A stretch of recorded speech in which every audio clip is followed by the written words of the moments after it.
আসসালামু আলাইকুম। বিসমিল্লাহির রহমানির রহিম। ডিগ্রি দ্বিতীয় বর্ষের শিক্ষার্থীবৃন্দ, আশা করি তোমরা সকলেই ভালো আছো। শুভেচ্ছা জানাচ্ছি তোমাদের ধ্রুপদী সমাজ চিন্তা তৃতীয় পত্র ৬ষ্ঠ অধ্যায়। এই ৬ষ্ঠ অধ্যায় ইবনে খালদুন। এই ৬ষ্ঠ অধ্যায়ে তোমাদের ইবনে খালদুনের চ্যাপ্টারে আমরা জানবো ইবনে খালদুন সম্পর্কে, তার পরিচয় এবং সমাজ বিজ্ঞানের ক্ষেত্রে ইবনে খালদুনের অবদান সমূহ এবং তার তত্ত্ব সমূহ। তার আগে প্রথমে আমরা জানবো যে ইবনে খালদুনের পরিচয়।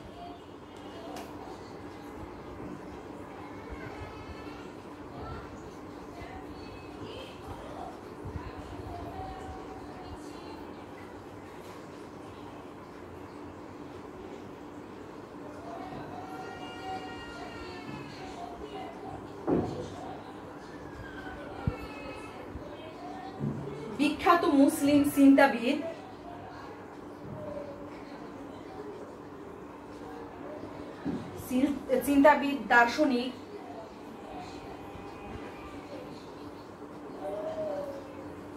দার্শনিক, ঐতিহাসিক,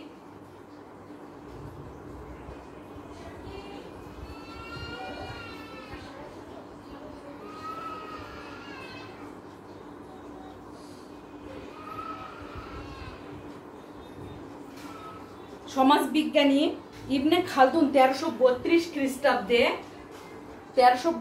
খ্রিস্টাব্দে তিউনিসে জন্মগ্রহণ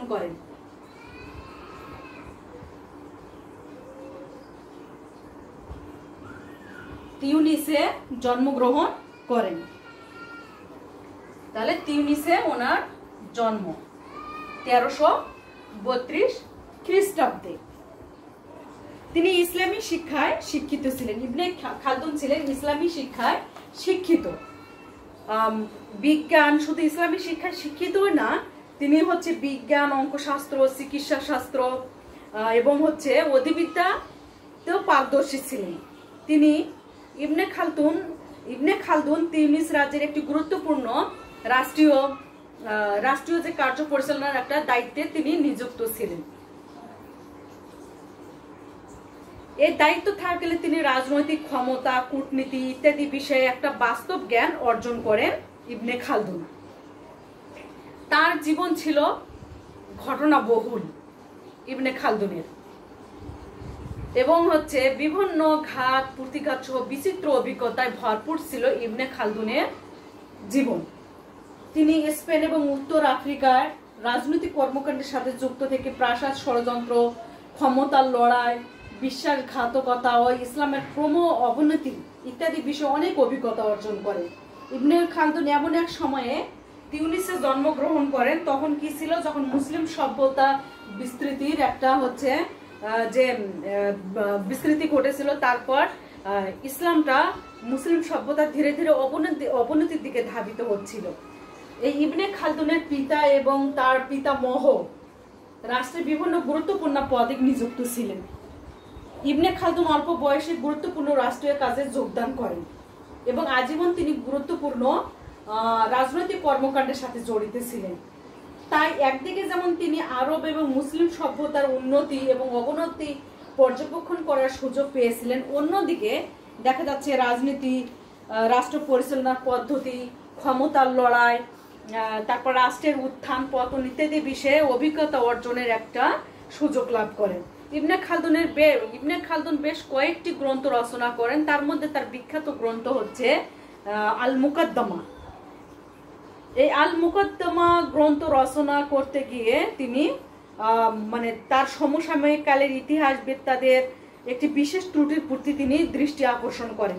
তিনি উপলব্ধি করেন যে শুধুমাত্র রাজনৈতিক ঘটনার নিছক বর্ণনা ইতিহাসের বিষয়বস্তু হতে পারে না। তাই তিনি এসব ঘটনার অন্তর্নিহিত তাৎপর্য বিশ্লেষণের উপর একটা গুরুত্ব আরোপ করেন। শুধুমাত্র ঘটনার বর্ণনা নয়, ঘটনার উৎপত্তির সূত্র এবং ঘটনার কারণ বিশ্লেষণেও কিন্তু ইবনে খালদুন একটা গুরুত্বপূর্ণ মত প্রকাশ করেন। তার মতে দার্শনিক দৃষ্টিভঙ্গি ব্যতীত ইতিহাসকে সঠিকভাবে উপস্থাপন করা সম্ভব নয়। ইতিহাসকে অথবা ঐতিহাসিক ঘটনাকে সঠিকভাবে বিশ্লেষণ এবং উপলব্ধি করতে হলে মানব ইতিহাস সম্পর্কে সঠিক জ্ঞান লাভের জন্য ইবনে খালদুন একটা নতুন সাবজেক্টের বা নতুন বিজ্ঞানের প্রয়োজনীয়তা উপলব্ধি করেন। এই উপলব্ধি থেকে এবং এই ইতিহাস রচনা করতে গিয়ে তিনি উপলব্ধি করেন যে কোনো ঐতিহাসিক প্রপঞ্চ বা ঘটনা সম্পর্কে সঠিক জ্ঞান আহরণ করতে হলে অবশ্যই তাকে তার কারণ এবং তার প্রকৃতি জানতে হবে। এবং এই ধারণা থেকে তিনি প্রকৃত ইতিহাস রচনা করতে গিয়ে আরেকটি নতুন বিজ্ঞানের উদ্ভাবের প্রয়োজনীয়তা উপলব্ধি করেন এবং এই নতুন বিজ্ঞানের নাম করেন আল উমরান বা সংস্কৃতি বিজ্ঞান।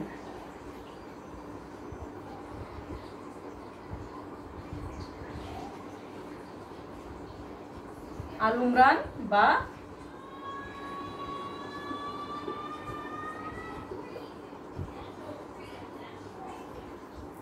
তিনি যে একটা নতুন বিজ্ঞান নতুন বিজ্ঞান রচনার যে প্রয়োজন উপলব্ধি করেন এবং এই নতুন বিজ্ঞানের নাম করেন আল উমরান, যেটা বাংলায় বলে সংস্কৃতি বিজ্ঞান। এই নতুন বিজ্ঞানের বিষয়বস্তু পদ্ধতি হবে সুনির্দিষ্ট, যা সত্যিকারের বস্তুনিষ্ঠ ইতিহাস রচনায় সাহায্য করবে। এই সংস্কৃতির বিজ্ঞানকে ইবনে খালদুন মানুষের প্রতিষ্ঠান, মানুষের সমাজের বিজ্ঞান হিসেবে তিনি চিহ্নিত করেন। এবং দেখা যাচ্ছে এরই পরিপ্রেক্ষিতে তিনি তার যে এই কল্পিত সংস্কৃতি বিজ্ঞানকে কিন্তু সমাজ বিজ্ঞান হিসেবে বলা যেতে পারে, কারণ মানব সমাজে এই বিজ্ঞানের বিষয়বস্তু এবং এ কারণে অনেকে ইবনে খালদুনকে সমাজ বিজ্ঞানের জনক বলে অভিহিত করেন।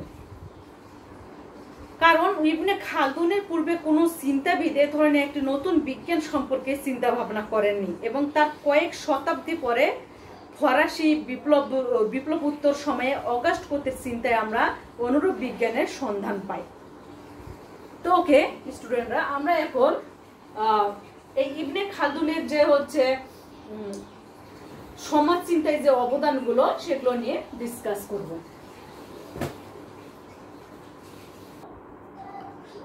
ইবনে খালদুনের একটি গুরুত্বপূর্ণ টপিক হচ্ছে আসাবিয়া। এখন আমরা জানবো যে আসাবিয়া কি এবং আসাবিয়ার গুরুত্ব কি। ইতিহাস দর্শনের ক্ষেত্রে ইবনে খালদুন এক অবিস্মরণীয় নাম, তাকে সমাজতত্ত্বের জনক বলা হয়।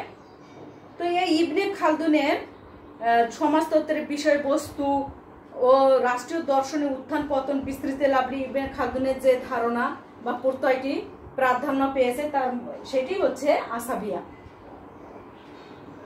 একে আবার সোশ্যাল সলিডারিটি বা সামাজিক সংহতিও বলা হয়।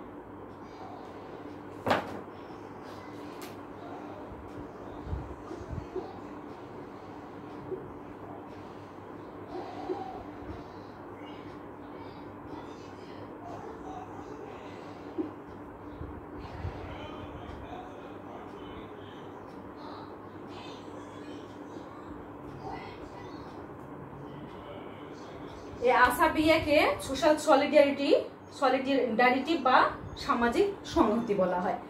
তো আমি এখন বলবো এই সামাজিক সংহতি বা আসাবিয়া কাকে বলে। আল আসাবিয়া বা সামাজিক সংহতি বলতে ইবনে খালদুন বুঝিয়েছেন সমাজের মানুষের একত্ববোধকে, যা শক্তিশালী রাষ্ট্র তথা জাতি গঠনে সাহায্য করে। সমাজের মানুষের একত্ববোধকে, যা শক্তিশালী রাষ্ট্র তথা জাতি গঠনে সাহায্য করে। ইবনে খালদুন সামাজিক সম্পর্কের উপর জোর দিয়েছেন।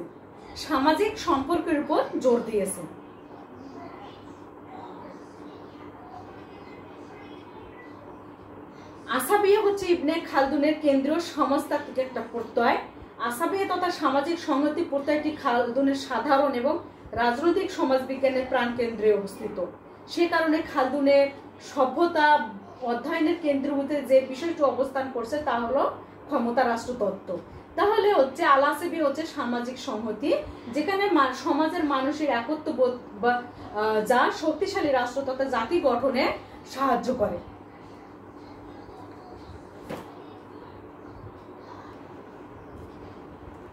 ইবনে খালদুন গোষ্ঠীর সংহতি বা মানব সংহতি রাষ্ট্রের উত্থানের মূল কারণ হিসেবে চিহ্নিত করেছেন।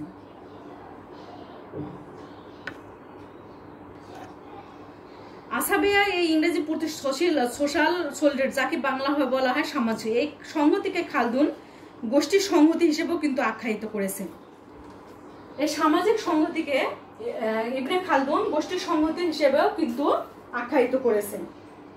তো এই হলো ইবনে খালদুনের মতে সমাজের ভিত্তি হচ্ছে এই গোষ্ঠীর সংহতি।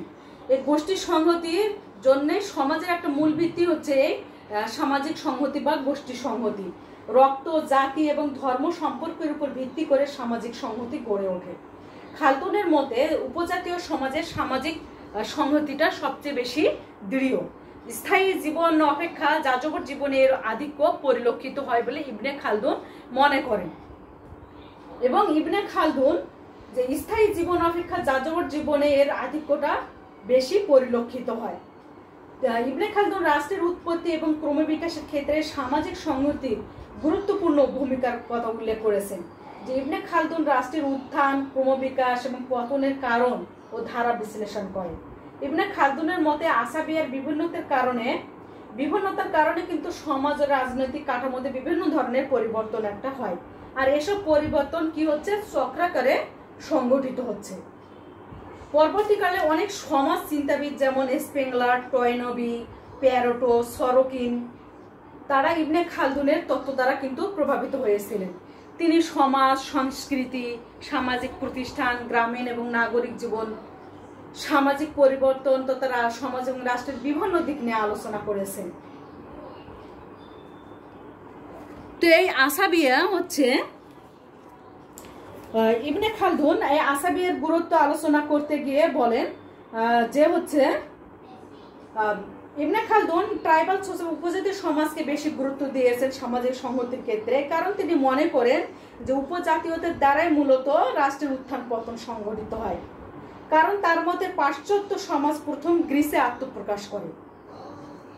গ্রিক সভ্যতার পর রোমান সাম্রাজ্যের উত্থান হয়, তবে এর সাম্রাজ্য মাত্র 300 বছর টিকে ছিল।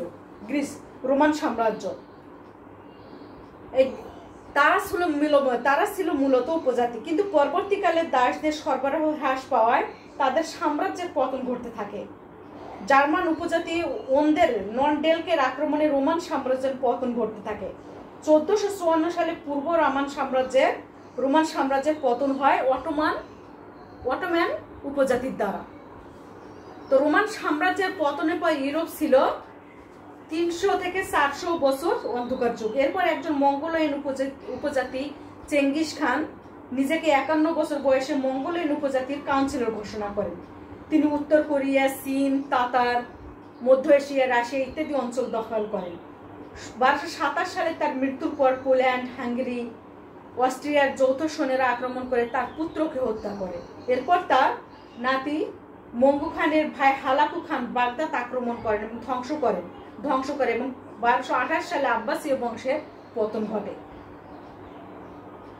এভাবেই দেখা যাচ্ছে যে রোমান সাম্রাজ্যের পতন, চীন সাম্রাজ্যের পতন, তাতারদের আক্রমণ থেকে দেখা যায় ধনতন্ত্রের আগ পর্যন্ত ইউরোপে উপজাতীয়দের আক্রমণ চলছিল।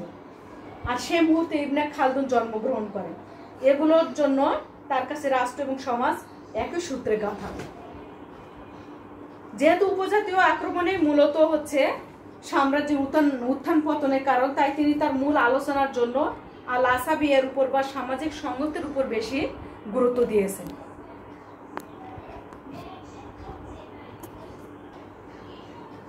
যেহেতু উপজাতীয় আক্রমণে মূলত সাম্রাজ্যের উত্থান পতনের কারণ, তাই তিনি তার মূল আলোচনার জন্য আল আসাবিয়ার উপর গুরুত্ব বেশি আরোপ করেছেন। তাই তিনি দেখিয়েছেন যে আসাবিয়া প্রোগ্রেসিভ ফোর্স স্টেট। তো পরিশেষে বলা যায় যে রাষ্ট্র গঠনে আসাবিয়া বা সামাজিক সংহতির গুরুত্ব কিন্তু অপরিসীম। এবং এ কারণে দেখা যাচ্ছে যে উপজাতীয় সংহতির গুরুত্বটা বেশি দিয়েছেন ইবনে খালদুন।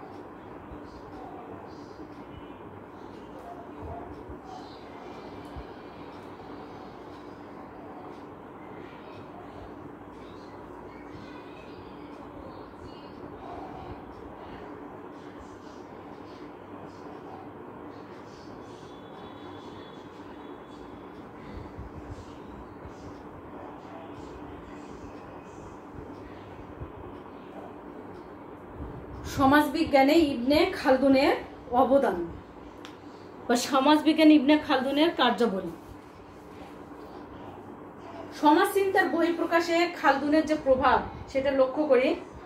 সমাজতত্ত্ববিদ সরোকিন, ফিশারম্যান, গ্যালফিন তাকে সমাজতত্ত্বের জনক বলে অভিহিত করেছেন। তাছাড়া গাম্পলোভিচ তার সোশিওলজিক এসেস গ্রন্থের an Arabian sociologist of the 14th সেঞ্চুরিতে খালদুনের বিভিন্ন দৃষ্টিভঙ্গির মূল্যবান বক্তব্যের একটা যথার্থতা তুলে ধরেন। তিনি বলেন যে বাস্তবতার দিক চিন্তা করলে দেখা যায় ইবনে খালদুন লেনিন, মার্কস, এঙ্গেলস এবং এর বহু পূর্বেই বস্তুবাদের সূচনা করে গেছেন এবং সমাজতাত্ত্বিক চিন্তাধারার এবং ইতিহাস দর্শনের ক্ষেত্রে তিনি যে বৈপ্লবিক মতবাদের প্রবর্তন করেছেন তাতে অ্যারিস্টটলের মতো বহুমুখী দার্শনিকের সমাজ এবং রাষ্ট্রচিন্তার আভাস পাওয়া যায়নি।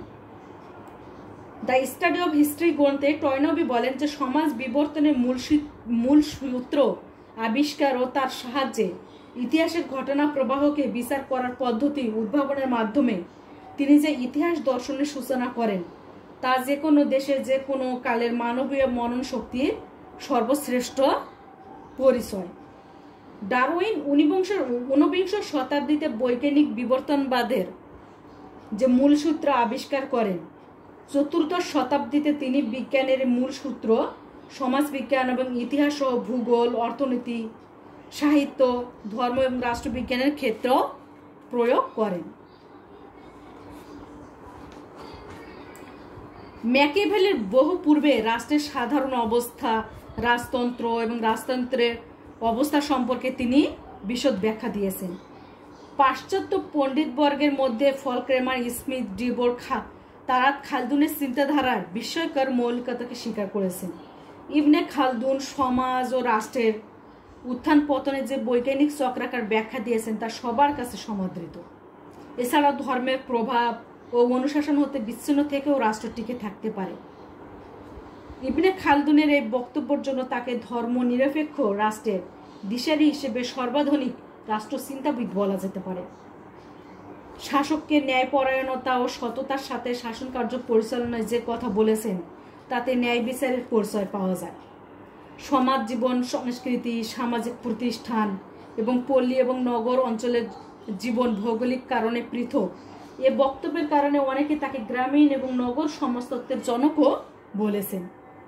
তাহলে আমরা বলতে পারি যে সমাজবিজ্ঞানী ইবনে খালদুনের অবদান গুরুত্বপূর্ণ।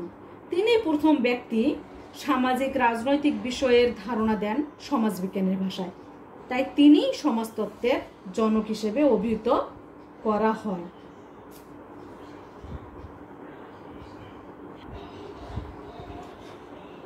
ইবনে খালদুনকে সমাজবিজ্ঞানের জনক বলা হয় কেন? ইউরোপের এক বৈপ্লবিক পরিবেশে এবং সামাজিক পরিবর্তনে এক ক্রান্তিকালে সমাজবিজ্ঞান একটি স্বতন্ত্র সামাজিক বিজ্ঞান হিসেবে জন্ম লাভ করে।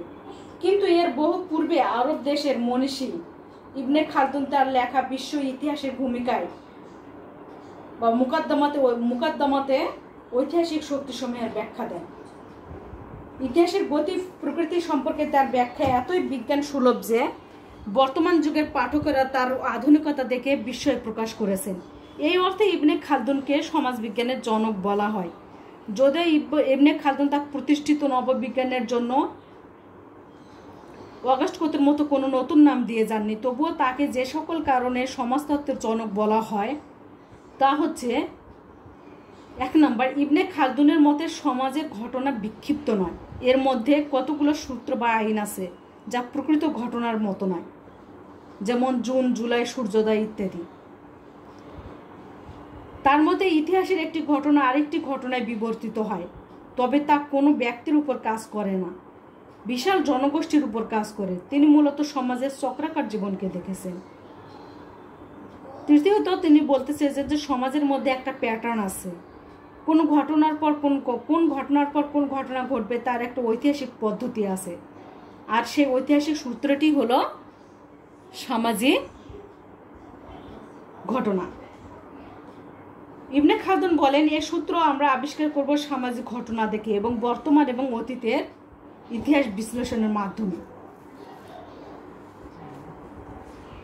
এবং এই অতীত বিশ্লেষণের মাধ্যমে কিন্তু আমরা ভবিষ্যৎকে জানতে পারব। তিনি উল্লেখ করেন যে সমাজ কাঠামো যদি একই রকম হয় তাহলে সূত্রগুলো দেশ কাল ও পাত্রভেদে একই রকম থাকে, তবে এই ব্যবস্থার কালকে অতিক্রম করবে। তো বলা যায় যে ইবনে খালদুন সমাজবিজ্ঞানের অনেক বিষয় নিয়ে আলোচনা করেছেন যেগুলো আজকের বাস্তব সমাজবিজ্ঞানের সাথে মিলে যায়। এই জন্যই ইবনে খালদুনকে সমাজতত্ত্বের তথা সমাজবিজ্ঞানের আদি জনক হিসেবে অভিহিত করা হয়।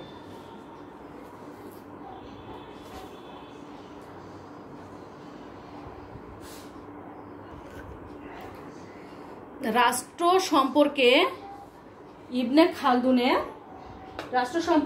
খালদুনের ধারণা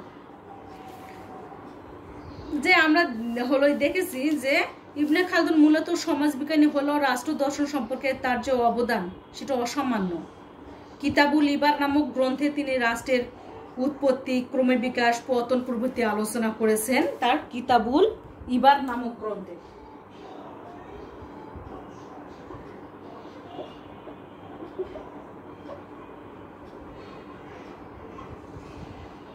তার কিতাবুল ইবার নামক গ্রন্থে তিনি রাষ্ট্রের উৎপত্তি, ক্রমে বিকাশ, পতন এগুলো নিয়ে আলোচনা করেছেন। তিনি বলেছেন যে রাষ্ট্রের উৎপত্তি যে হয়েছে তিনি মানুষের সামাজিক জীব এবং সমাজের প্রয়োজনে রাষ্ট্র এসেছে। পারস্পরিক সহযোগিতার মাধ্যমে সকলে একত্রবদ্ধ হয়ে কিন্তু রাষ্ট্র গঠন করেছে এবং রাষ্ট্র পরিচালনার জন্য একজন সার্বভৌম শাসকের প্রয়োজনীয়তা অনুভব করেছেন, কিন্তু তার উপর সম্পূর্ণ নির্ভরশীল হতে পারেননি। তিনি মনে করেন আসাবিয়াই হচ্ছে শাসনের মূল ভিত্তি। ইবনে খালদুন রাষ্ট্রের ধরনকে 3 ভাগে ভাগ করেছেন, একটা ধর্মভিত্তিক, যুক্তিভিত্তিক এবং দার্শনিক রাষ্ট্র। এবং রাষ্ট্রের কাজের পরিধি সম্পর্কে ইবনে খালদুন বলেন যে রাষ্ট্র 120 বছর টিকে থাকবে। তার মধ্যে সরকার বহুবিধ কার্যাবলী সম্পাদন করবে, যেমন অপরাধীর শাস্তি দেবে, আবার রাজস্ব সংগ্রহ করা ইত্যাদি। রাষ্ট্রনীতির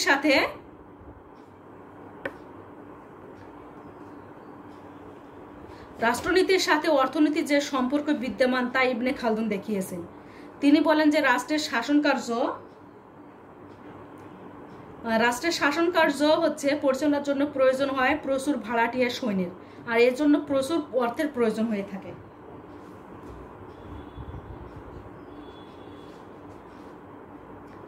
পরিশেষে আমরা বলবো যে ইবনে খালদুন রাষ্ট্র দর্শনকে উন্নত করার পাশাপাশি রাষ্ট্র দর্শনের অগ্রগতিকে অনেক দূরে এগিয়ে নিয়ে গিয়েছিল।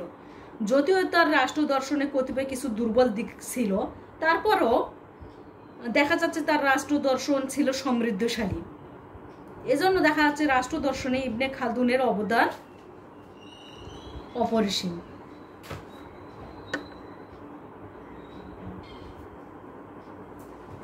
সমাজবিজ্ঞানের বিকাশে আল মুকাদ্দিমা গ্রন্থের ভূমিকা, তার বিখ্যাত গ্রন্থ হচ্ছে আল মুকাদ্দিমা। এই সমাজবিজ্ঞান বিকাশের ক্ষেত্রে আল মুকাদ্দিমা গ্রন্থের ভূমিকা কিন্তু অপরিসীম, কারণ সমাজ সংস্কৃতি তার এই আল মুকাদ্দিমা গ্রন্থে সমাজ, সংস্কৃতি, রাজনীতি, অর্থনীতি, দর্শন, ধর্ম, ভূগোল, সাহিত্য, কবিতা, শিল্পকলা, সঙ্গীত, গণিত, আইনশাস্ত্র, বিজ্ঞান, মনোবিজ্ঞান থেকে শুরু করে সকল বিষয়ে আলোচনা করা হয়েছে। মানব ইতিহাস ও সমাজ বিজ্ঞানের চর্চার সাথে সাথে তিনি দর্শন চর্চার ইতিহাসও আলোচনা করেছেন এবং তার এই আলোচনা যুক্তি ও তথ্য নির্ভর। তাছাড়া তিনি এই গ্রন্থে প্লেটো, এরিস্টটল থেকে শুরু করে তার পূর্ববর্তী সকল শ্রেষ্ঠ মুসলমান ও মুসলিম দার্শনিকদের মতবাদও কিন্তু পর্যালোচনা করেছেন। অতীতের সমাজ ব্যবস্থা, রাষ্ট্র ব্যবস্থা, অর্থ ব্যবস্থা সবকিছু এখানে আলোচিত হয়েছে এবং আল মুকাদ্দিমা গ্রন্থে আদর্শ সমাজ ব্যবস্থা ছিল যাযাবর প্রকৃতির, কারণ তখন নির্দিষ্ট কোনো সমাজ ব্যবস্থা না থাকায় এটি ঘটত। তাদের নির্দিষ্ট কোনো বাসস্থান ছিল না। তার এই আল মুকাদ্দিমা হলো কিতাবুল ইয়ার নামক গ্রন্থের 7টি পর্বের প্রথম পর্ব। এ পর্বের 6টি বিষয় বিশেষ গুরুত্ব দেওয়া হয়েছে, যে মানব সমাজের দিকসমূহ, যাযাবর জীবনযাপন, শহর নগর সম্পর্কে, অর্থাৎ শহর নগর রাজ্য কিভাবে গড়ে উঠেছে ইবনে খালদুন তা এখানে আলোচনা করেছেন। তারপর আদিম অর্থনৈতিক ও ব্যবস্থা, আদিম যুগে কিভাবে মানুষের অর্থনৈতিক ব্যবস্থা পরিচালিত হতো, জীবিকা নির্বাহ পদ্ধতি, এসব তিনি আল মুকাদ্দিমা গ্রন্থে আলোচনা করেছেন। রাষ্ট্রের উৎপত্তি সম্পর্কে ঈশ্বরের উৎপত্তিবাদ বিশ্বাস করতেন প্রাচীনকালে খ্রিস্টান মনীষীগণ। কিন্তু ইবনে খালদুন বলেন যে মানুষের প্রয়োজনে সমাজ এসেছে, আর সমাজের প্রয়োজনে রাষ্ট্র এসেছে। আল মুকাদ্দিমা গ্রন্থে মানুষ কিভাবে জ্ঞান আহরণ করবে, বিশেষ করে সমাজ সংস্কৃতি থেকে, সেটি তিনি আল মুকাদ্দিমা গ্রন্থে আলোচনা করেছেন। ইবনে খালদুনের মতে আদিম সংস্কৃতি কৃষি ও পশুচারণ অর্থনীতির উপর নির্ভরশীল। অনেকে আদিম সংস্কৃতিকে যাযাবর সংস্কৃতি হিসেবে ব্যাখ্যা প্রদান করে। অবশ্যই বলা যায় যে সমাজ বিজ্ঞানে আল মুকাদ্দিমা গ্রন্থের ভূমিকা অপরিসীম, কারণ তিনি ব্যক্তির চেয়ে সমাজকে বেশি প্রাধান্য দিয়েছেন। আল মুকাদ্দিমা গ্রন্থে তিনি সমাজের যা কিছু উল্লেখ করেছেন, বিশেষ করে সমাজের প্রকৃতি, তার মধ্যে কিন্তু অন্যতম।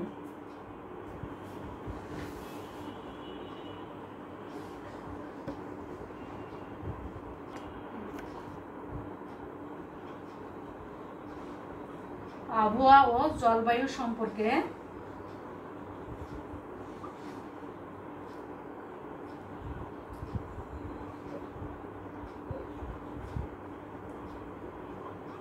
ইবনে খালদুনের ধারণা।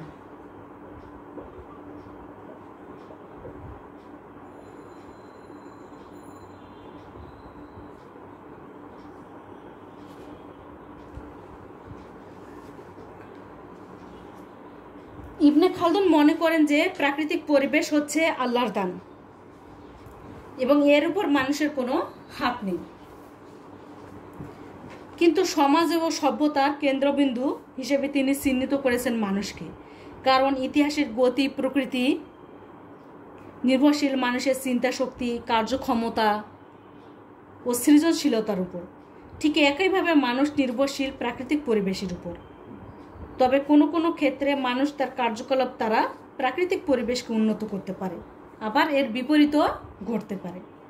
ফলে প্রাকৃতিক পরিবেশ পরিবর্তনের প্রভাবে পরিবর্তন ঘটে সমাজ সভ্যতা। তিনি তার জলবায়ু তত্ত্ব ব্যাখ্যা করতে গিয়ে সমগ্র অঞ্চলকে 3 ভাগে ভাগ করেছেন। ইবনে খালদুন তার জলবায়ু তত্ত্ব ব্যাখ্যা করতে গিয়ে সমগ্র অঞ্চলকে 3 ভাগে ভাগ করেছে: চরম উষ্ণ অঞ্চল, নাতিশীতোষ্ণ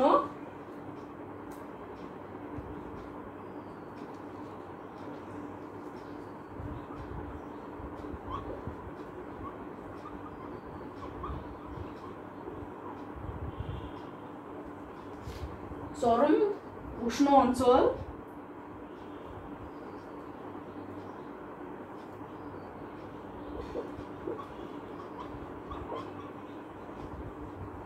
নাতিশীতোষ্ণ অঞ্চল এবং শীত প্রধান অঞ্চল।